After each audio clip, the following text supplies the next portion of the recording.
Hello friend, मैं कुसुम राय। मैं अपने यूट्यूब चैनल पर आप सभी का स्वागत करती हूँ। दोस्तों, मैं एक नाच गीत सुनाने जा रही हूँ। अगर आप लोग को अच्छा लगे तो लाइक सब्सक्राइब करना। तड़के लाउखिया का क्यारी चला, शाम लेके चला, शाम लेके कुदारी।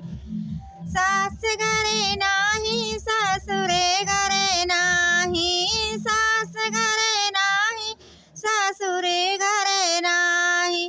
के करे परत जना देखैबा चला, श्याम लेके चला, श्याम लेके कुदारी। तड़के लाउखिया का क्यारी चला, श्याम लेके चला, श्याम लेके कुदारी।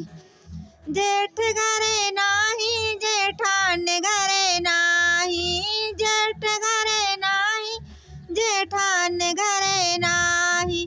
के करे परत जना देखैबा चला, श्याम लेके चला, श्याम लेके कुदारी। तड़के लाउखिया का क्यारी चला, श्याम लेके चला, श्याम लेके कुदारी। देवर घरे नाही, देवरान घरे नाही, देवर घरे नाही, देवरान घरे नाही। के करे परत जना देखैबा चला, श्याम लेके